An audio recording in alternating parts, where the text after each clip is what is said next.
Hari ulang tahun Partai Demokrasi Indonesia Perjuangan yang ke-51 akhirnya tidak dihadiri oleh simbol negara, yaitu Presiden Republik Indonesia, Jokowi. Ini mau mengibaratkan seperti sayur tanpa garam, bukan partai politik.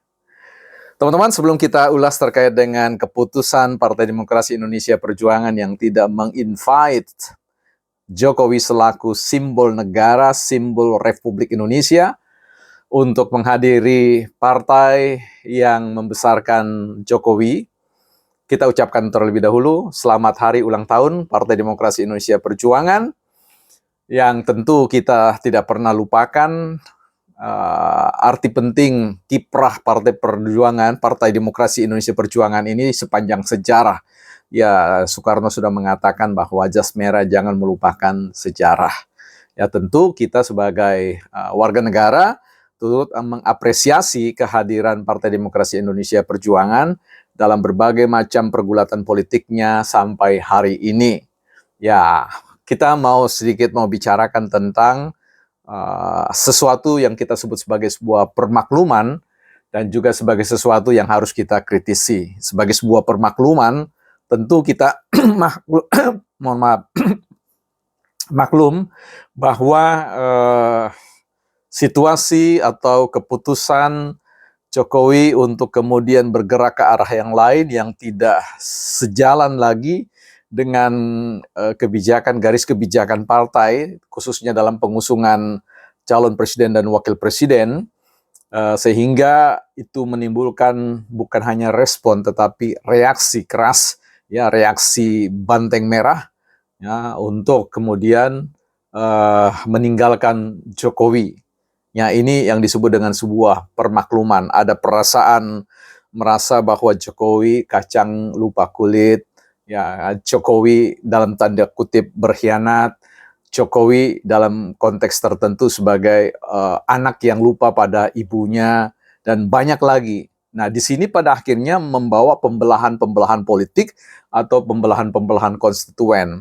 Nah, kita tahu sendiri bahwa partisipasi dukungan yang diberikan dalam kontestasi kepresidenan jauh sebelum Jokowi menduduk pada kursi sebagai seorang presiden, tentu para pendukung dari Partai Demokrasi Indonesia ini bukan saja datang dari para pendukung-pendukung ideologis, ya, pendukung-pendukung yang memang sejak lahirnya PDIP itu ada di situ, tetapi juga didukung oleh pendukung-pendukung yang sifatnya bergayut pada personalitas diri Jokowi, sehingga setengah PDIP, setengah Jokowi. Nah, ketika ya terjadi dinamika politik yang sedemikian hingga apa yang terjadi antara Jokowi dan juga Partai Demokrasi Indonesia Perjuangan atau head to head dengan Megawati, itu membuat keterbelahan konstituen, ya. Ini semacam sebuah peribahasa buah si malakama, ya, dimakan bapak mati, tidak dimakan ibu mati. Ya, sehingga ini kemudian menjadi sebuah pekerjaan rumah serius bukan hanya bagi Jokowi, tetapi bagi Partai Demokrasi Indonesia Perjuangan. Karena kita tahu bahwa Partai Demokrasi Indonesia Perjuangan dalam satu dekade ini memuncaki, ya, katakanlah peringkat papan atas sebagai partai elit, partai yang paling dipersonifikasi sebagai partai yang merakyat.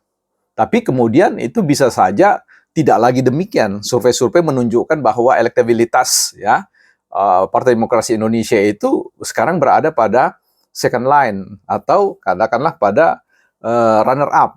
Dan itu bisa terjadi lagi kalau salah dalam konteks perform di depan publik dengan statement-statementnya, itu bisa saja kemudian menjadi partai papan tengah, ya, karena ada banyak partai-partai yang kemudian menjelma menjadi sebuah partai yang bisa hadir di memuncaki klasmen, ya, katakanlah seperti itu, ya, seperti Gerindra, dan ini membayang-bayangi Partai Solidaritas Indonesia atau PSI yang sekarang dinakodai oleh Kaisang, anak dari terah keluarga Jokowi. Nah, ini penting, ya, bagaimana ketika kita mengikuti dinamika opini publik, katakanlah ketika mereka saling memberikan argumentasi atau rasionalitas mengapa kemudian Jokowi tidak hadir dalam hari ulang tahun yang paling katakanlah paling penting dalam konteks sejarah Partai Demokrasi Indonesia Perjuangan yang mampu mengangkat, mempromosikan 2 kali ke kursi kepresidenan bagi Jokowi dan tentu juga bagi PDIP. Satu sisi ya Jokowi atau pihak Jokowi mengatakan bahwa mereka belum diundang, ya mereka sedang punya agenda kenegaraan.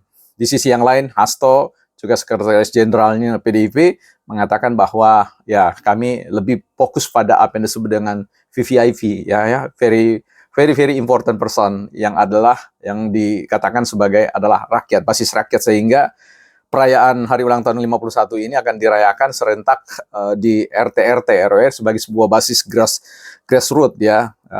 Ya whatever lah apa saja yang dikatakan oleh Hasto, tetapi PDIP dalam kali ini harus berefleksi di hari ulang tahun yang ke-51 ini bahwa apa yang terjadi dalam konteks turbulensi politik, ya gonjang-ganjingnya politik, dinamika politik yang ya menguras emosi, memeras air mata dan sebagainya, ini harus membawa satu tingkat kedewasaan bagi PDIP untuk membedakan, memisahkan mana yang disebut dengan kader dan mana yang disebut dengan simbol negara. Ya, ketika Hasto mengatakan bahwa yang paling diundang itu adalah VVIP yang adalah rakyat, nah di sini Hasto benar setengah. Ya, selebihnya tidak mau diakui bahwa Jokowi itu adalah bukan hanya kader PDIP. Jokowi itu adalah simbol keterwakilan rakyat grassroots. Ya, jadi kemanapun Jokowi ada, itu adalah membawa simbol negara ke luar negeri, ke dalam negeri dan sebagainya. Kalau di dalam negeri saja dia tidak diapresiasi, apalagi oleh partai yang ada, yang membesarkan namanya, yang menjadi bagian dari proses dia menghadirkan Jokowi sebagai Presiden Republik Indonesia, ini menjadi satu soal bagi proses pembelajaran atau pendidikan politik di masa yang akan datang.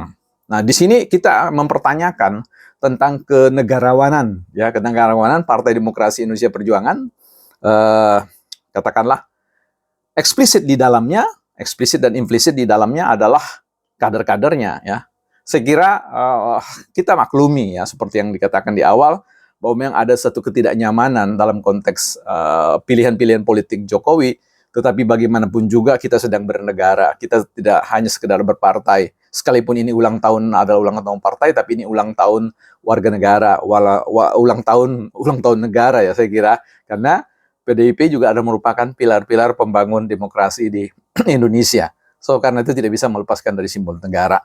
Ya, paling tidak ya undanglah memberikan apa yang disebut dengan video, ya. Direkam dalam sebuah video kalau memang alasannya adalah persoalan kunjungan kenegaraan. Saya kira di sini kita harus terbuka, jujur dan mengatakan bahwa PDIP sedang marah, ya, bukan partai politik.